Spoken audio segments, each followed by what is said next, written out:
ஓம் சாந்தி. எல்லோரும் சந்தோஷமாக இருக்கிறீங்களா? ஸோ நிறைய மோசமான விஷயங்கள் உலகத்தில் நடக்குது. அது எல்லாத்துக்கும் காரணம் கர்மா தான்.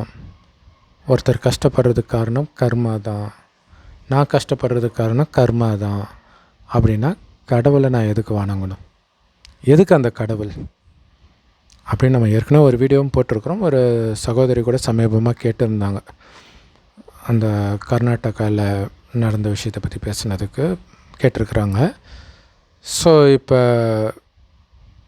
நான் கஷ்டப்பட்டுக்கிட்டே இருக்கிறேன், அதுக்கு காரணமெல்லாம் முன் ஜென்மத்தில் நான் செய்த பாவம் அல்லது கடந்த காலத்தில் நான் செய்த பாவம்னு சொல்லிக்கிட்டே இருந்தால், அப்போ நான் எவ்வளவு கடவுளை வணங்கினாலும் அவர் என்னை காப்பாற்றவே மாட்டாரா? ஒன்று, கடவுள் எதுக்கு? நான் செய்த பாவத்திற்கு தான் நான் தண்டனை அனுபவிச்சே தீரணும், கர்மாவுக்கு நான் பதில் சொல்லி ஆகணும்னா கடவுள் எதுக்கு? இன்னொன்று, அவ்வளோ கருணையற்றவரா கடவுள்? எவ்வளோ கஷ்டப்பட்டாலும் பார்த்துட்டு கம்முனே இருப்பாரா? உலகத்தை சுற்றி பாருங்கள், உக்ரைன் போர் இல்லை எல்லாம் கேட்குறது, ஏன் கடவுள் நிறுத்தலை? நிறைய பாலியல் குற்றங்கள், ஏன் கடவுள் நிறுத்தலை? இயற்கை சீற்றங்கள், எத்தனையோ பேர் ஊரே அடிச்சிட்டு போகுது, ஏன் கடவுள் தடுக்கலை? இதிலேருந்து ஒன்று கிளியராக தெரியுது, கடவுள்னு ஒருத்தர் இல்லை, இருந்தால் அவருக்கு கருணை இல்லை, அப்படிப்பட்ட கடவுள் எனக்கு தேவையும் இல்லை. இப்படி வருது. ஆனால் நம்ம ஒரு பக்கம் கருணை உள்ளம் கொண்டவளே கருமாரி அம்மா இப்படியெல்லாம் பாடுறோம். ஆனால் அவருக்கு கருணை இருக்கிற மாதிரியே தெரியலையே அப்படின்னு கண்டிப்பாக நிறைய பேருக்கு தோணி இருக்கும். ஆனால் இதையே இப்படி யோசிச்சு பாருங்களா, உங்களுக்கு ரொம்ப பிடித்த ஒரு நபரை ஒருத்தன் கொலை பண்ணிட்டான், கற்பழித்து கொலை பண்ணிட்டான்னு வச்சுக்கோங்க. உங்கள் வீட்டில் உள்ள ஏதோ ஒரு பொண்ணு, உங்களுக்கு ரொம்ப அன்பை பொழிகிற உங்கள் மகளாக இருக்கலாம், சகோதரியாக இருக்கலாம், அம்மாவாக இருக்கலாம், மனைவியாக இருக்கலாம், கற்பழித்து கொலை பண்ணிட்டான். திடீர்னு எங்கேருந்தோ கடவுளுடைய ஞானம் வந்து கடவுள் தான் செஞ்சது தப்புன்னு ஒன்று வந்து கடவுள்கிட்ட போய் கதறான். உடனே கடவுள் மன்னிச்சிட்டார். இப்போ உங்களுக்கு ஓகேவா? இப்படிப்பட்ட கடவுளை நீங்கள் விரும்புவீங்களா? என்னடா இது அந்நியம். ஏன்னா கிறிஸ்தவ மதத்தின் மீது மற்றவர்கள் வைக்கிற ஒரு மிகப்பெரிய விமர்சனம் இது தான். இவங்க என்ன ஆனாலும் பாவம் செய்வாங்களாம், ஞாயிற்றுக்கிழமை போய் மன்னிப்பு கேட்டுருவாங்களாம், என்ன இது அப்படின்றாங்க. ஸோ அடுத்தவங்களுக்கு இப்படி கடவுள் பண்ணால் உங்களுக்கு அது தப்புன்னு தெரியுது, ஆனால் உங்களுக்கு அதையே கடவுள் பண்ணால் மட்டும் கடவுள் தப்பாக தெரியுது இல்லையா? ஸோ மொத்தத்தில் இதிலிருந்து என்ன தெளிவாக தெரியுதுன்னா, நாம் செய்த கர்மாவின் பலனை அனுபவிக்கிறதுல கடவுள் தலையிடுவதே கிடையாது அப்படின்னு தெரியுது இல்லையா? ஏன்னா அந்தளவுக்கு அநியாயம் பண்ணியிருக்கிற பல பேருடைய வயிற்றுச்சலை நீ கொட்டிட்டு வந்திருக்கிறன்னா, கடவுள் உன்னை மன்னிச்சிட்டாருன்னா அவங்களுக்கு கடவுள் அநியாயம் பண்ணுற மாதிரி ஆகிடாது? அடுத்தது, சரி மன்னிக்கவே இல்லைன்னா அவர் எப்படி கடவுள்னு சொல்ல முடியும்? கருணை கொண்டவர்னு எப்படி சொல்ல முடியும் அப்படின்ற ஒரு கேள்வி வருது. அதுக்கு கடவுளே பதில் சொல்கிறாரு. ஏன்னா கடவுளே நேரடியாக ஒரு வயோதிகர் உடல் மூலமாக பேசுகிற ஞானத்தை தான் எல்லா பிரம்மகுமாரிகள் ராஜயோக தியான நிலையத்திலும் முரளி அப்படின்னு படிக்கிறோம். ஸோ கடவுளே நேரடியாக வந்து பேசும்போது தான் அவரை பற்றி உண்மையிலே தெரியும் நமக்கு. மற்றதெல்லாம் சும்மா அனுமானத்தில் சொல்லிக்கலாம். ஏன்னா நிறைய பேர் சமீபமாக கூட யாரோ சொன்னாங்க, எதுக்கு எடுத்தாலும் கடவுளை திட்டுறீங்க, அதெல்லாம் நீங்கள் சேர்த்து வச்ச கர்மாங்க. சரி ஓகே, அப்புறம் எதுக்கு கடவுள்? அடுத்த கேள்வி வருது இல்லை, நான் சேர்த்து வச்ச கர்மா தான் நான் அனுபவிக்கிறேன், கடவுள் எதுக்கு? அப்போ நான் கடவுளை வணங்குறதெல்லாம் வேஸ்ட்டா? கடவுளுக்கு கருணையே கிடையாதா? நான் இப்போ உணர்கிறேன், அதிலேருந்து காப்பாற்றுன்னு கதறேன், ஆனால் கடவுள் காப்பாற்றவே மாட்டாரா? ஸோ அதுக்கு கடவுளே கொடுக்குற பதிலை அப்படியே படிக்கிறோம் பாருங்கள், உங்களுக்கு புரியும். ஸோ இது வந்து நாளைக்கு முரளியில் வருது, 24 ஜூலை 2025 முரளி. என் ஸ்க்ரீனில் அதோடைய முரளின்ட்டு இருக்கும் பாருங்கள். ஸோ என்ன சொல்லியிருக்கிறாரு அப்படின்னா, தேவதைகள் வந்து பாடவும் செய்கின்றனர். குணமற்ற தேவதைகள் முன்னாடி போய், அதாவது இந்துக்கள் வணங்குறாங்களே தெய்வம், அது முன்னாடி போய் என்ன பாடுறாங்களாம், குணமற்ற என்னுள் எந்த குணமும் இல்லை, நீங்கள் தான் இரக்கம் காட்டணும்னு பாடுறாங்க. அதாவது கருணை காட்டணுன்ட்டு. அதுக்கு கடவுள் சொல்கிறாரு, குழந்தைகளே, நான் யாருக்கும் கருணை காட்டுவதே இல்லை. கருணை அல்லது இரக்கம் ஒவ்வொருத்தரும் தனக்குத்தானே காட்டிக்கணும். இந்த நாடகம் உருவாகியுள்ளது. இரக்கமற்ற ராவணன் உங்களை துக்கத்தில் தள்ளுகிறான். அதுவும் நாடகத்தில் பதிவாகியுள்ளது. இதில் சரி, இதுக்கப்புறம் தேவையில்லை. இங்கே முக்கியமான விஷயம் என்ன அப்படின்னா,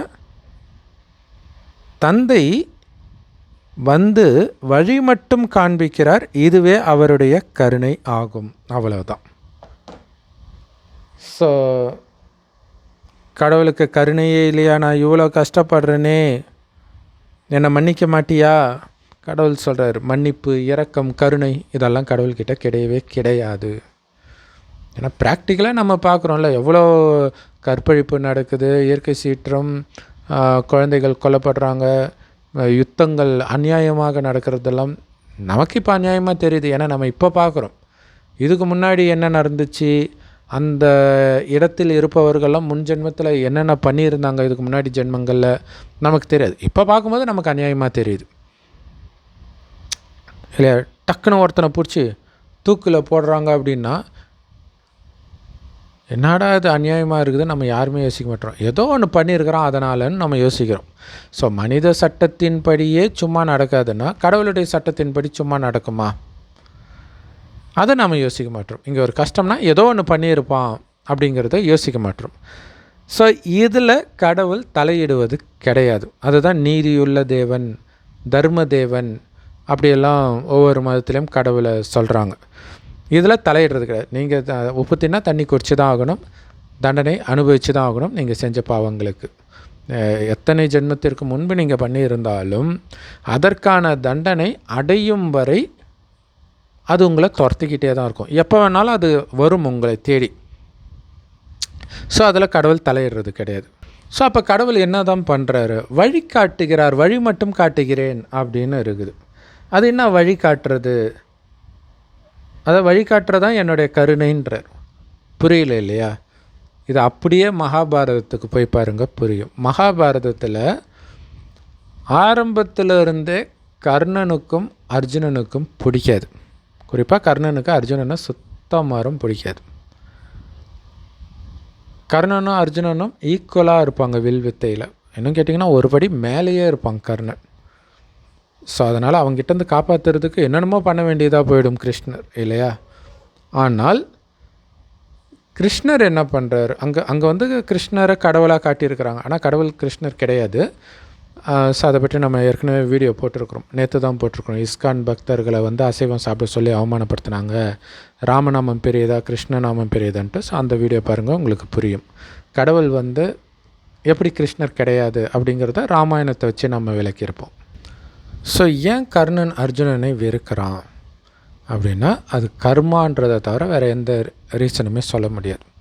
ஏன்னா அவன் வெறுக்கணுன்னா, பாண்டவர்களை இருக்குன்னா எல்லோரும் தானே இருக்கணும். அது ஏன் அர்ஜுனன் மட்டும் ஸ்பெசிஃபிக்காக? ஸோ அப்போ அவங்க ரெண்டு பேருக்கும் பயங்கரமான கர்ம கணக்கு இருக்குது. ஸோ அந்த கர்மாவிலிருந்து தப்பிக்கிறதுக்கான வழியைத்தான் கடவுள் சொல்கிறார். அங்கே மகாபாரதத்தில் பார்த்திங்கன்னா, அந்த மகாபாரத யுத்தம் முடிவாயிடுச்சு. அப்போ வந்து கிருஷ்ணர் என்ன சொல்கிறார், நான் சண்டை போட மாட்டேன், அதாவது தேரோட்டியாக வரேன் அப்படின்னு சொல்கிறாரு. அதான் ஆக்சுவலாக என்னென்னா வழிகாட்டியாக வருகிறேன். என்ன பண்ணணும்னு நான் சொல்லுவேனே தவிர நான் பங்கெடுக்க மாட்டேன். கதைப்படி அதுக்கு ஒரு காரணம் கொடுத்துருப்பாங்கன்னு வச்சுக்கோங்க. ஆனால் அது கடவுளை பற்றிய ரகசியத்தை வெளிப்படுத்துகிற விஷயம். நீங்கள் என்ன பாவம் செஞ்சீங்களோ அதிலிருந்து தப்பிக்கிறதுக்கான வழியை மட்டும் நான் சொல்கிறேன். ஆனால் நானாக வந்து உங்களுடைய பாவத்தை எல்லாம் அழிச்சிட மாட்டேன். நீங்கள் தான் என்னுடைய வழிப்படி நடந்து அதிலிருந்து வெளியில் வரணும் அப்படின்னு சொல்கிறார். ஆக்சுவலாக அர்ஜுனனுக்கு மட்டும் இல்லை, பாண்டவர்கள் எல்லோருக்குமே எப்படி கர்ம கணக்கிலிருந்து தப்பிக்கிறதுன்றதை கற்றுக் கொடுக்கறது தான் மகாபாரதம். ராமாயணத்துலேயும் ராமருடைய கர்ம கணக்கில் இருந்து அவர் எப்படி தப்பிக்கணுன்றது தான் ராமாயணம். பைபிள் குரான்லேயுமே பார்த்தீங்கன்னா இப்போ இயேசுடைய கதை எடுத்துக்கிட்டிங்கன்னா அவர் கர்ம கணக்கில் இருந்து எப்படி தப்பிக்கணுன்றது தான் இயேசுடைய கதை. முகமது நபியுடைய கதையும் அப்படி தான். என்ன பண்ணுறாங்க இவங்க எல்லாருமே? காமனாக ஒரே விஷயந்தான் நடக்கும். அவங்களுக்கு அநியாயம் செய்தவர்களை திருப்பி அவங்க அட்டாக் பண்ண மாட்டாங்க. ஸோ ஆக்சுவலாக பைபிளில் நிறைய கதை இந்த மாதிரி வரும். யோசேப்பு ரொம்ப ஃபேமஸான கதை. தன்னுடைய சகோதரர்களே அவனை கொல்ல பார்க்குறாங்க. அதில் ஒருத்தங்க கடைசியில் அவனை வேறு இடத்துக்கு அடிமையாக விற்கவும் செய்கிறாங்க. திரும்பி அவனுக்கு வாய்ப்பு கிடைக்கும். அவன் நினச்சிருந்தா சகோதரர்களை கொலை பண்ண முடியும். ஏன்னா அவன் ராஜாவுக்கு ஈக்குவலாக மாறுறான். ஆனால் அப்படி பண்ணலை. அதே மாதிரி யார்கிட்ட அடிமையாக விற்கப்படுறான்னா அங்கே எஜமானனுடைய மனைவி அபாண்டமாக பழி சுமத்துவாங்க. இவன் என் கையை பிடிச்சி இழுத்துட்டான், என்கிட்ட தப்பாக நடந்துக்க ட்ரை பண்ணுறான்ட்டு அவனை ஜெயிலையும் போட்டுருவாங்க. பின்னாடி அவன் ராஜா ஆகிறான்னு. இப்போ அந்த பொண்ணை என்ன வேணாலும் பண்ண முடியும்ல? எதுவுமே பண்ணலை. கர்மாவிலேருந்து தப்பிக்கிறதுக்கான வழி அதுதான். அப்போ உங்களுக்கு தோணும், என்ன தான் தண்டனை தான் அனுபவிச்சிட்டாங்களே அப்படின்னு தோணும். ஸோ இயேசுவை கூட சிலுவையில் அறையிறாங்க இல்லையா? அந்த நேரத்துலையும் ஒருத்தன் குத்துறான் பாருங்கள் விலா எலும்பில். அவனை எதுவுமே பண்ணலை. இயேசு சபிக்க கூட இல்லை இல்லை. அவர் தான் பின்னாடி உயிர் தெழுந்து வராரு. ஏதாவது பண்ணியிருக்கலாம்ல? எதுவும் பண்ணலை. ஸோ இங்கே கர்மாவை வெல்வதற்கான வழியே அதுதான். என்ன அந்த வழி? அப்போ ஒன்று தோணும், தான் இவங்க தான் துக்கத்தை அனுபவிச்சாங்களேன்ட்டு. அதாவது ஒரு விஷயத்தை அதில் சொல்ல மறந்துட்டாங்க. அப்படி என்ன பாவம் செஞ்சாங்கன்றது அது காட்டல. அதனால் உங்களுக்கு அது புரியல. இயேசுவா அவர் பிறந்ததுலேருந்து ரொம்ப நல்லவர். கிருஷ்ணரா பிறந்ததுலேருந்தே நல்லவர். கிருஷ்ணர் பிறந்ததுலேருந்து நல்லவர் தான், நிஜ கிருஷ்ணர். பட் மகாபாரதம், பைபிள், இயேசுடைய கதை இது எதுவுமே நிஜத்தில் அவர்களுடைய கதை கிடையாது. அந்த கதையின்படி அவங்கள ஆரம்பத்துலேருந்தே நல்லவர்கள், ராமரும் ஆரம்பத்துலேருந்தே நல்லவர் அப்படி காட்டிட்டாங்க. ஆனால் பல பாவங்களை பல ஜென்மங்களாக சேர்த்து வச்சு கடைசி நேரத்தில் அதை வெல்வதற்கான வழியைத்தான் கடவுள் கற்றுக் கொடுக்கிறார். ஸோ அது என்னன்றதை நான் இப்போ சொல்கிறேன் பாருங்களாம். இப்போ சமீபமாக நியூஸில் வந்துச்சு, ஒரு சகோதரியை ஒருத்தன் லவ் பண்ணுறான். 8 வருஷமாக லவ் பண்ணுறான். அந்த பொண்ணு வேலை பார்க்குற இடத்துல வேறு யாரோடையோ நெருங்கி பழகிறாப்புல இருக்குது. அது இவனுக்கு செம கடுப்பாகுது. அதனால் அதை நெருங்கி பழகிறா, அதாவது யார் கூட பேசினாலும் இவன் சந்தேகப்படுறான் அப்படின்னு ஒரு ரீசனை சொல்லிவிட்டு அந்த பொண்ணு கட் பண்ணுறான். அப்போ அவன் கடுப்பாகி அவளுக்காகவே 8 வருஷமாக அவள் இருக்கிற ரூமுக்கு பக்கத்துலேயே அவனும் இருக்கிறான்.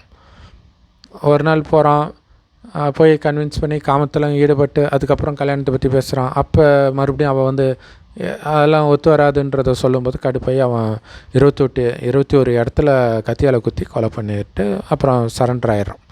ஸோ இங்கே என்ன ஒரு விஷயம் அப்படின்னா, காமம்ன்றதே ஒரு மிகப்பெரிய பாவ செயல் தான்.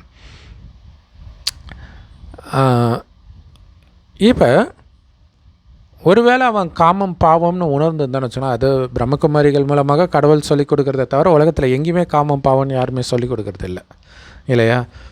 ஒருவேளை காமத்திலருந்தே விலகி இருக்கிறாங்க, காமம், காதல், எதிர்ப்பால், ஈர்ப்பு இதிலருந்துலாம் விலகி இருக்கிறாங்கன்னா அவன் எவ்வளோ பெரிய, ஏன்னா அந்த ஒரு பொண்ணுக்கிட்ட அப்படி ஒரு தொடர்பு இருக்குதுனாலே அது கர்ம கணக்கு இருக்குது. அது மெயினாக காமத்தின் வழியாக தான் உங்களுக்கு தண்டனையே கொடுக்கும். ஸோ அதனால தான் காம மகாசத்ருன்னு கீதையில் 4 அத்தியாயம் சொல்லப்பட்டிருக்கும். ஸோ அப்படி அவன் விட்டுருந்தான்னா தப்பிச்சிருப்பான். அந்த மாதிரி ஒரு எண்ணமே இல்லாமல் இருந்திருந்தால் தப்பிச்சிருக்கலாம். சரி, லவ் பண்ணிட்டான், விழுந்துட்டான், அந்த பொண்ணு ஏமாத்துறான்னு தெரிஞ்சிச்சு. ஒருவேளை அந்த நேரம் கூட இந்த ஞானத்தை கேட்டிருந்தான்னு வச்சுக்கலாம், சரி காமம் தப்புன்னு நினச்சோம், அதுக்குள்ளே லவ்வில் விழுந்துட்டோம், சரி ஓகே இப்போ ஒரு வாய்ப்பு கிடைக்குது, அவளே போகிறாளே நம்ம விட்டுடலாம் அப்படின்ட்டு அவன் விட்டுருந்தா அப்பவும் தப்பிச்சிருப்பான் இல்லையா? அதுவும் இறைவன் நினைவிலே இருந்திருந்தாங்கன்னா அந்த வலி கூட இருக்காது, இல்லாட்டினா வலி இருக்கும், பட் தப்பிச்சிருப்பான். ஆனால் அந்த கோபம் உச்சத்துக்கு போய் கொலை பண்ண தூண்டிடுச்சு இல்லையா? ஸோ இங்கே என்ன நடக்குது அப்படின்னா, அந்த பொண்ணு ஒரு வலி கொடுக்குறான். அவன் செய்த பாவத்திற்கான வலி தான் அது இல்லையா? முன் ஜென்மங்களில் நிறைய பாவம் செஞ்சுருக்கலாம், இந்த ஜென்மத்திலே நிறைய பண்ணியிருப்போம் இல்லையா?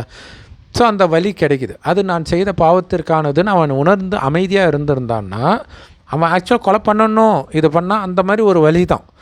ஆனால் அவன் பண்ணலை அப்படின்னா அந்த வலியோடு முடிஞ்சு போச்சு. சரி, இப்போ கொலை பண்ணிட்டான், ஜெயிலுக்கு போயிட்டான். இப்போ அவனுக்கு அந்த வெறி எல்லாமே போயிடுமா? என் வாழ்க்கையே போச்சு, திரும்ப திரும்ப நினச்சி ஜெயிலில் இருக்கிற வரைக்கும் அவனுக்கு அது நினைப்பு இருந்துக்கிட்டே இருக்கும். ஜெயிலை விட்டு வரும்போது தான் அவனுடைய வாழ்க்கையே நாசமாக இருக்கும். ஸோ வாழ்நாளே சீக்கிரமாக முடிஞ்சிடும். இதை நினச்சி உடம்புக்குள்ளே பல அட்டாக் வரும், பேனிக் அட்டாக் இதெல்லாம். ஆனால் ஒருவேளை அவன் எப்படியோ இது சரி ஓகே, இந்த ஞானமே எடுக்காட்டினா கூட சரி போனால் போகிறது அப்படின்ட்டு விட்டுட்டான்னு வச்சுக்கோங்களேன். கொஞ்ச நேரம் அந்த வலி இருந்திருக்கலாம், அதுக்கப்புறம் மறந்துடும் இல்லையா? அந்த பொண்ணு இல்லாத இடத்துக்கு அவன் போயிட்டான்னா முடிஞ்சு போச்சு. அது அந்த பொண்ணு பார்த்தா தானே பிரச்சனை. ஸோ கொஞ்ச நாள் ஒரு சில வாரங்களில் அது சரியாயிடும். ஆனால் அந்த நேரம் அவனால் கண்ட்ரோல் பண்ண முடியல இல்லையா? இதுதான் கர்மத்தை வெல்வதற்கான வழின்னு இறைவன் கற்றுக் கொடுக்குறார். என்ன அப்படின்னா, உங்களுக்கு ஒரு அநியாயம் நடக்குது இல்லையா, அது நீங்கள் எப்போவோ செய்த பாவத்திற்காக இவங்க ஒரு கருவி. ஆனால் இப்போ அது உங்களுக்கு அநியாயமாக தான் தெரியும். என்னடா நான் சின்சியராக இருக்கிறான், அவள் பாட்டுக்கு வேறு ஒருத்தங்க கூட போயிட்டான்னும் போது டென்ஷனாக தான் இருக்கும்.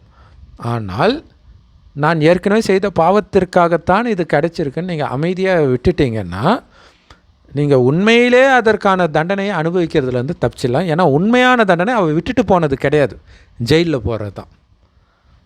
ஏன்னா அந்த பாவம் அடுத்த பாவத்தை செய்ய வைக்கிற மாதிரி தூண்டுதல் சூழ்நிலை அமையும். இந்த கொலை வெறி வருது இல்லையா, அதுதான் விஷயம். அதே மாதிரி ஒரு சொத்து பிரச்சனை வருது, உங்களுக்கு அநியாயமாக அபகரிப்பு பண்ணுறாங்க, அப்படியே கொலை பண்ணணும்னு வெறி வருது இல்லையா, அந்த இடத்த விட்டு போயிடுங்க. இல்லாட்டினா கொலை பண்ணிட்டு ஜெயிலுக்கு போயிடுவீங்க. அதுதான் யாக்கோபுடைய கதை. யாக்கோபு அந்த மாதிரி சொத்து பிரச்சனை மாதிரி தான். அங்கே அண்ணன் கொலை பண்ணுற வெறியில் வரான். உடனே அவன் அவங்க அம்மா சொல்கிறாங்க, அண்ணன் டென்ஷனாக இருக்கிறான், நீ மாமா வீட்டுக்கு போயிடு, டென்ஷன் குறைஞ்ச பிறகு ஆறுன பிறகு நான் கூப்பிட்றேன் அப்படின்ட்டு. நான் எதுக்கு போகணுன்னு நினச்சிருந்தா என்ன ஆகிருக்கும் இல்லையா? ஏன்னா இவனுக்கு தான் அநியாயம் செய்யப்படுது, சின்னவனுக்கு தான். இருந்தாலும் அவன் டென்ஷனாக இருக்கிறான், என்ன பண்ணுறது? அதனால் இவன் போயிடுறான். இது மாதிரி நிறைய, அதே மாதிரி இயேசுவும் அதே மாதிரி ஒளிஞ்சு வாழ்ந்ததாக வரும். கிருஷ்ணரே பார்த்திங்கன்னா திரும்ப திரும்ப ஜராசந்த் மூலமாக சண்டை வந்துக்கிட்டே இருக்கும். ஏன்னா கம்சனை கொண்டுட்டார் இல்லையா, அதனால் அவனுடைய மனைவிகள் விதவை ஆயிட்டாங்க. அந்த மனைவிகளுடைய அப்பா தான் ஜராசந்த். என் மகள் விதவையானதுக்கு இவன் தானே காரணம்ன்ட்டு திரும்ப திரும்ப சண்டை போடுறான். கிருஷ்ணர் ஜெயிக்கிறார். ஆனால் ஒரு டைமில் யோசிக்கிறார். அப்போ தெரியுது இது கர்ம கணக்கு, ஏதோ எனக்கு ஆப்பு வைக்க போகுது அப்படின்ட்டு ஊரை காலி பண்ணிவிட்டு கடலுக்கு நடுவில் தங்க துவாரகையை உருவாக்கிட்டு போயிடுறேன். அப்போ உன்னை ஏமாந்துட்டு போயிட்டியே, பயந்தாங்கோலின்னு சொல்லுவாங்க அப்படின்னு சொல்கிறாங்க. சொல்லட்டும், அது பிரச்சனை இல்லை, எனக்கு அமைதி தான் முக்கியம். நம்ம ஓம் சாந்தின்னு சொல்கிறோம் இல்லையா, அதோடைய அர்த்தமே அமைதி தான். நான் ஆத்மா, என்னுடைய உண்மையான குணம் அமைதி. ஆத்மானா உயிர், அது பூர்வமத்தில் நட்சத்திரம் மாதிரி ஜொலிக்கினால்தான் இங்கே பொட்டு வைக்கிற பழக்கம் இருக்குது.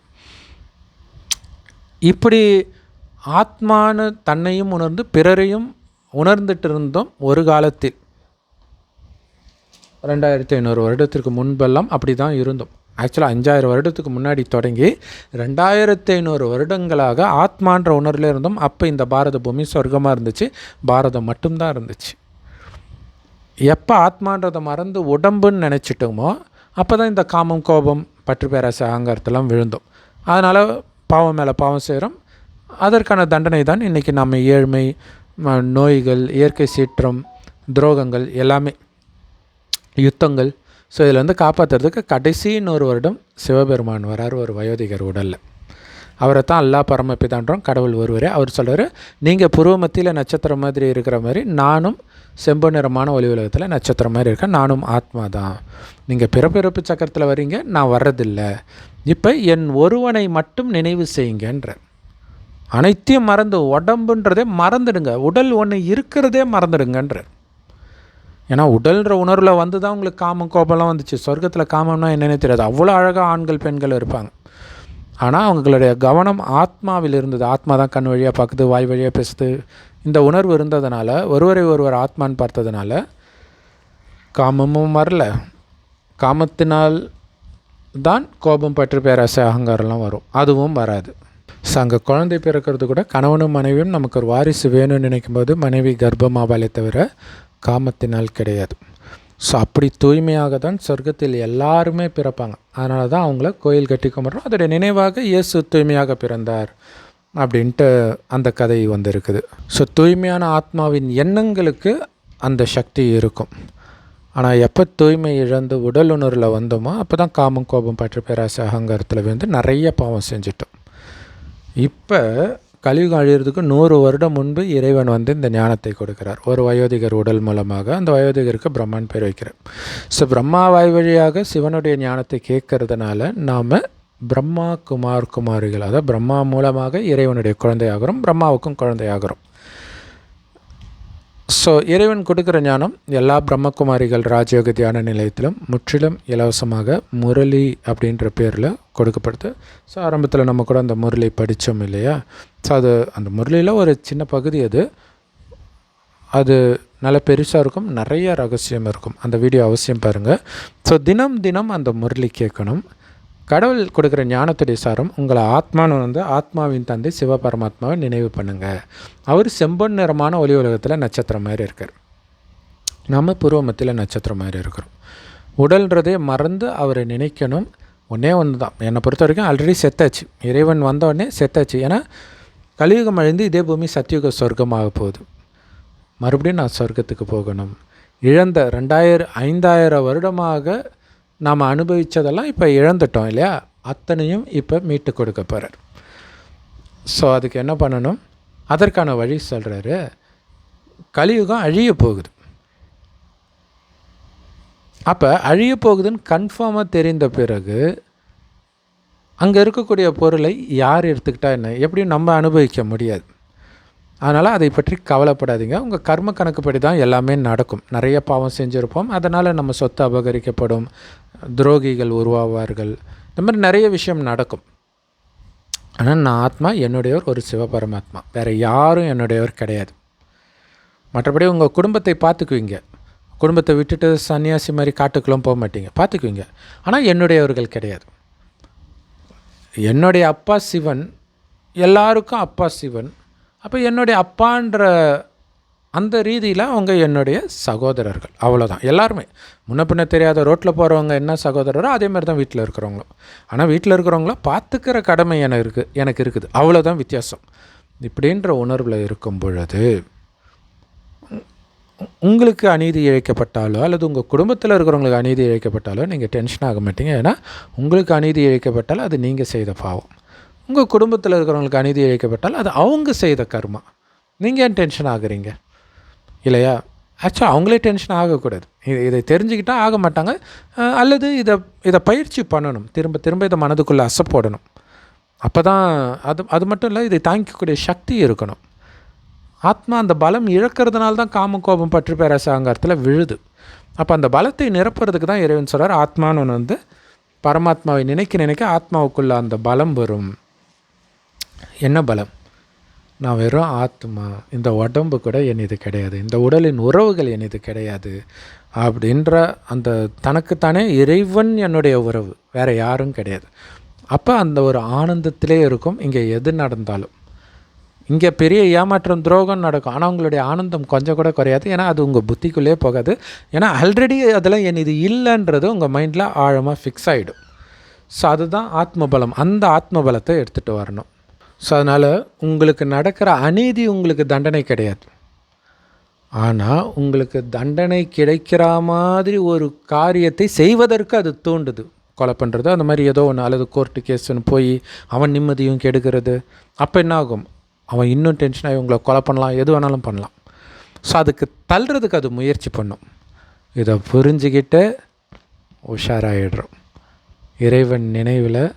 ஏன்னா இங்கே இழக்கிறது உங்களுக்கு பெரிய விஷயம் கிடையாது, அங்கே சொர்க்கமே கிடைக்குது. சொர்க்கத்தில் மிக உயர்ந்த பதவியாக ஸ்ரீ நாராயணன் பதவி கூட கிடைக்கும். நீங்கள் எந்த அளவிற்கு இந்த ஆனந்தத்திலேயே மூழ்கி இருக்கிறீங்களோ அதை பொறுத்து. ஸோ ஒரு விதத்தில் முஸ்லீம்கள் சொல்லுவாங்க, நம்மை சோதிப்பதற்காகவே அல்லாஹ் படைத்தான் அப்படின்ட்டு. ஸோ என்ன சோதிக்கிறதுக்கு? சொர்க்கத்தில் உயர்ந்த பதவி அடைவதற்கு நீங்கள் தகுதியாக இருக்கிறீங்களா, அல்லது எந்த பதவிக்கு நீங்கள் தகுதியாக இருக்கிறீங்கன்றது ஒவ்வொரு சோதனையிலும் தெரிஞ்சிடும். என்ன சோதனை? இறைவன் நினைவிலே இருந்தால் மற்ற நினைவு இருக்காது. அப்படி நீங்கள் 100% இறைவன் நினைவில் இருந்தால் இங்கே என்ன ஆனாலும் உங்களுக்கு பிரச்சனையே இருக்காது, ஆனந்தமாகவே இருப்பீங்க. அப்போ உயர்ந்த பதவி. ஆனால் இறைவன் நினைவு எந்த அளவுக்கு குறையுதோ அந்தளவுக்கு மற்றதில் நினைவு இருக்கும், பற்று இருக்கும். ஸோ அப்போ அதுக்கு ஒன்று ஆகும்போது நீங்கள் துடிப்பீங்க இல்லையா, துடிக்க துடிக்க உங்களுடைய பதவி எல்லாம் குறைஞ்சிக்கிட்டே இருக்கும். ஸோ இது ஒரு டெஸ்ட் பேப்பர் அப்படிங்கிறது சதா ஞாபகம் இருந்தாலே எச்சரிக்கையாக இருப்பீங்க. ஸோ இங்கே 2 விஷயம் நடக்குது. ஒன்று, இறைவனை நினைக்க நினைக்க ஆத்மாவிற்கு சக்தி கிடைக்குதா? சக்தி கிடைச்சி அந்த கொலை பண்ணுற மாதிரி காரியத்தை நீங்கள் செய்யலை, காரணம் அது என்னதுன்னே நினைக்கல. இன்னொன்று, அந்த அசுர குணத்திற்கு பதில் தெய்வீக குணத்தை அந்த இடத்துல உங்கள் மனசில் நிரப்புறீங்க. அப்போ தெய்வீக குணத்தை நிரப்புறீங்க. அசுர குணன்றது காமம், கோபம், பற்று, பேராசை, அகங்காரம். தெய்வீக குணம் அன்பு, அமைதி, தூய்மை, இந்த மாதிரி தெய்வீகமான குணங்கள். ஸோ அதுக்கு நிறைய யுக்திகள்லாம் கடவுள் சொல்லுவார். அந்த முரளி கேட்க கேட்க உங்களுக்கு தெரியும். இப்போ காமத்தை தோன்ற மாதிரி ஒரு விஷயம் வருது அப்படின்னா ஹிந்தியில் ஷுப் காம்னா அப்படின்னு சொல்லுவார். காமத்துக்கு காம்னு வரும். காம் வந்தால் ஷுப் காம்னா எடுத்துகிட்டு வாங்க. ஷுப் காம்னா அப்படின்னா சுப விருப்பம் அல்லது சுப ஆசை, இல்லை மற்றவங்க நல்லா இருக்கணும்னு நினைக்கிறது. ஏன்னா காமத்தில் விழுறாங்கன்னா அவங்க நாசமாக போகிறாங்கன்னு அர்த்தம். ஒருத்தருக்குள்ளே காமம் இருக்குது, அப்போ அதாவது ஆப்போசிட் செக்ஸ் இச்சையோடு உங்ககிட்ட பழகிறாங்க அப்படின்னா அவங்க நாசமாக போகிறாங்கன்னு அர்த்தம். அதுவும் இல்லாமல் உங்களையும் நாசமாக்குறதுக்கு வராங்க. ஸோ அந்த ஆத்மா நல்லா இருக்கணும் அப்படின்ற எண்ணம் வைக்க வைக்க என்ன ஆகுனா அந்த ஆத்மாவுடைய குணம் மாற ஆரம்பிக்கும். ஸோ நீங்களும் விழலை, அவங்களையும் விழ வைக்கலை, அதுக்கு பதில் அவங்கள முன்னேற்றுறதுக்கான எண்ணத்தை நீங்கள் வைக்கிறீங்க. ஸோ அப்போ காமம்னா டக்குன்னு உங்களுக்கு இந்த எண்ணம் வரணும் அப்படின்ற, கோபம்னா டக்குன்னு பணிவு வரணும், இந்த மாதிரி ஆப்போசிட்டான குணங்களை அந்த நேரம் இதனாலே அது வரணும்.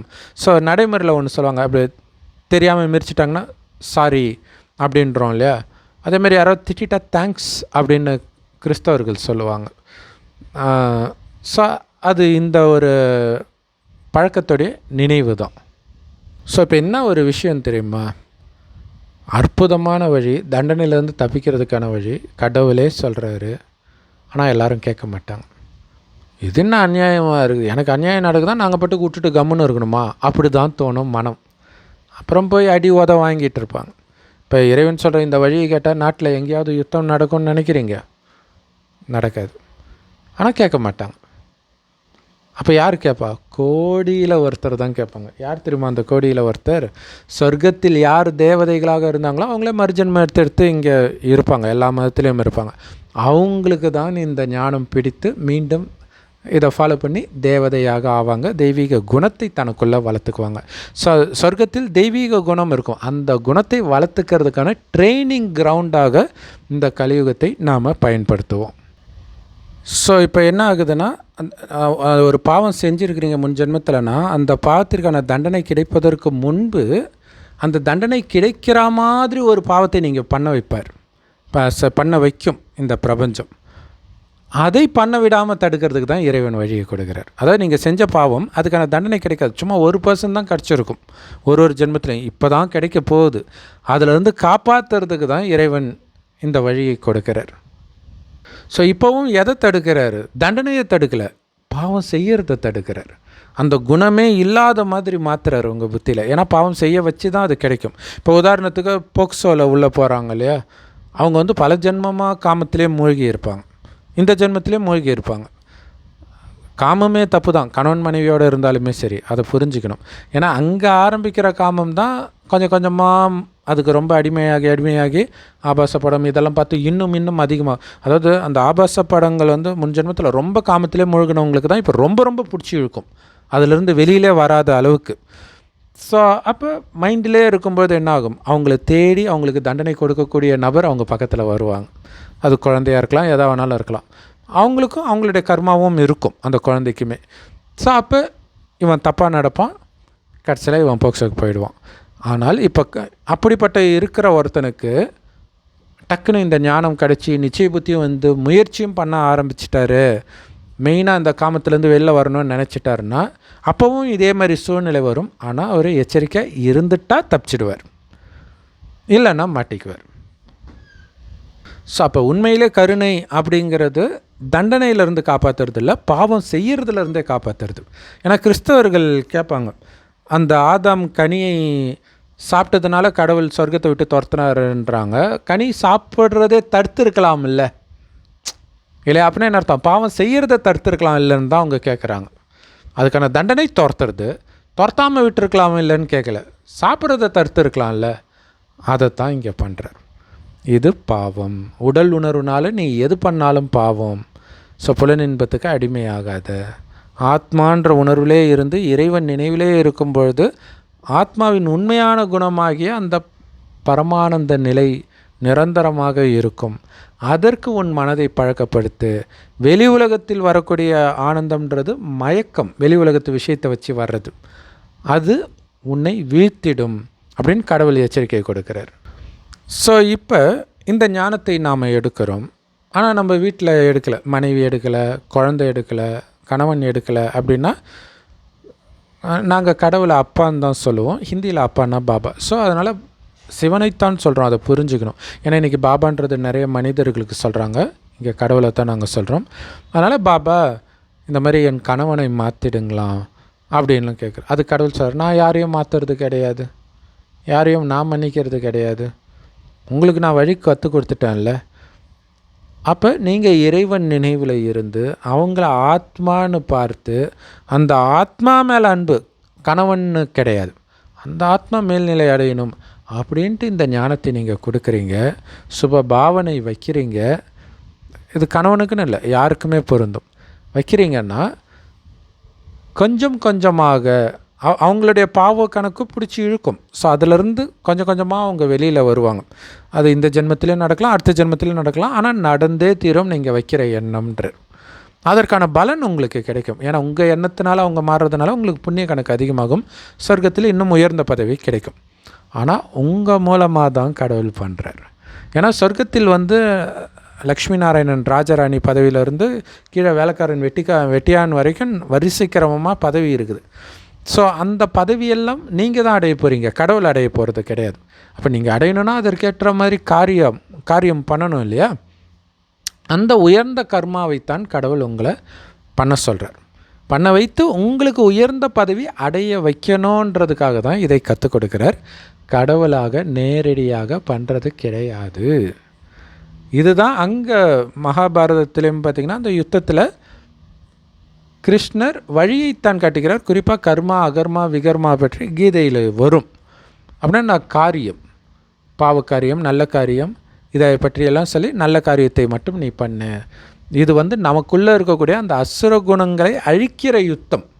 அங்கே ஸ்தூலமாக மனிதர்களோட யுத்தம்னு காட்டிட்டதுனால மனிதர்களுக்கு உண்மை புரியலை. அதே தான் எல்லா மதத்துலையுமே வந்துடுச்சு. ஸோ அதனால் ஒருத்தன் காமம் சார்ந்து ஒரு தவறு பண்ணிகிட்டு இருக்கிறான்னா அவன் குணமாகணும். இது ஒரு வியாதி, இது ஒரு பாவம், இதிலேருந்து குணமாகணும் அந்த எண்ணம் நீங்கள் வைக்கணும். அது ஒரு சகோதர ஆத்மா. பாவம் ஏதோ மயக்கத்தில் மாட்டிக்கிச்சு, அதிலிருந்து வெளியில் வரணும். இது கொஞ்சம் கொஞ்சமாக அவர்கள் பாவம் செய்கிறதுலேருந்து கொஞ்சம் கொஞ்சமாக பாதுகாக்கும். ஆனால் செய்த பாவத்திற்கான தண்டனை அடுத்த ஜென்மத்தில் அவன் குழந்தையாக பிறந்து இன்னொருத்தர் வந்து அவங்ககிட்ட பாலியல் அத்துமீறல் பண்ணும்போது அப்போ ஒன்றும் பண்ண முடியாது இல்லையா? அந்த கருணை இருக்குன்னா இப்போ நம்ம என்ன பண்ணுறோம், ஒருத்தன் அந்த பாலியல் குற்றம் பண்ணுறான்னா அவனை பிடிச்சி கண்ணாப்புனான்னு திட்டுறோம். ஆனால் இவனே அடுத்த ஜென்மத்தில் குழந்தையாக பிறக்கும்போது இவங்கிட்ட இன்னொருத்தர் தப்பான அதுக்கு ஐயோ கடவுளுக்கு கண்ணு இல்லையா அப்படி இப்படின்னு சொல்கிறோம். ஏன்னா நம்ம அரைகுறையாக படத்தை பார்க்குறோம், ஃபுல் படம் நம்ம பார்க்கல. கடவுளுக்கு ஃபுல் படம் தெரியும். ஸோ காமம்னு இல்லை, நிறைய பாவங்கள் இருக்குது இல்லையா? ஸோ எல்லாத்துலேருந்தும் அவங்க விலகணும் அப்படின்ற சுபமான எண்ணம் மட்டும் வையுங்கள். கொஞ்சம் கொஞ்சமாக அவங்க மாறுவாங்க. ஸோ மாறுவாங்கன்னா அதுக்கேற்ற மாதிரி சூழ்நிலையும் அமையும். அவன் தப்பு செஞ்சால் மாற்றுற மாதிரி வரும். மாட்டும்போது தானே மாறுவாங்க. ரொம்ப ரேர் தான் மாட்டாமலே இறைவனுடைய குழந்தையாகி தன்னை மாற்றிக்குவாங்க.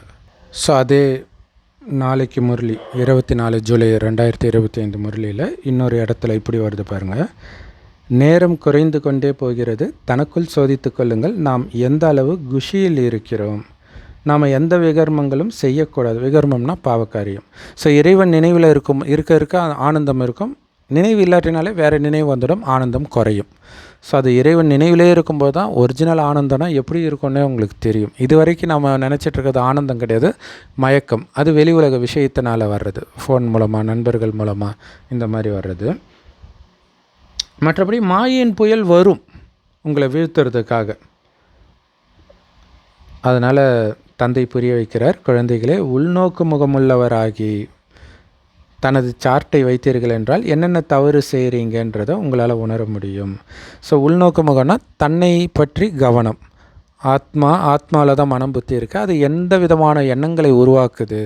காமம் சார்ந்த எண்ணம் வருதா, கோபம், அல்லது உடல் சார்ந்த எண்ணங்கள் வருதா, அல்லது ஆத்மா சார்ந்த எண்ணம், ஆத்மா தூய்மையான ஆத்மா, இறைவனோட குழந்தை, சொர்க்கத்துக்கு போக போகுது, இந்த மாதிரி இந்த உடலை கடந்து யோசிக்கிறீங்களா?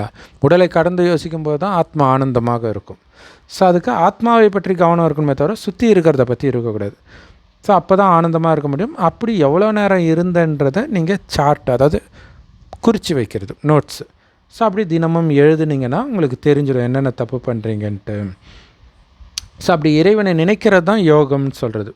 அந்த யோக பலத்தின் மூலமாக உங்களை நீங்களே மன்னிச்சிக்கிறதுக்கு ஈக்குவல் அதுன்ற இல்லை. யோக பலம் ஏற ஏற அந்த பாவம் செய்கிற குணத்துலேருந்து வெளில வரீங்களா, அதுதான் உங்களுக்கு நீங்களே மன்னிப்பு கொடுக்கறது. மற்றபடி இந்த நாடகத்தில் மன்னிப்புன்ற வார்த்தையே கிடையாது. இதை ஏன் நாடகம்னு சொல்கிறேன்னா, இந்த 5000 வருடத்தில் என்ன நடக்குதோ அது திரும்ப திரும்ப நடக்கும். ஸோ ஒரு நாடகம் திரும்ப திரும்ப ஒரே இது, அல்லது சினிமா ஒரே மாதிரி வருது இல்லையா, அந்த மாதிரி இருக்கிறது.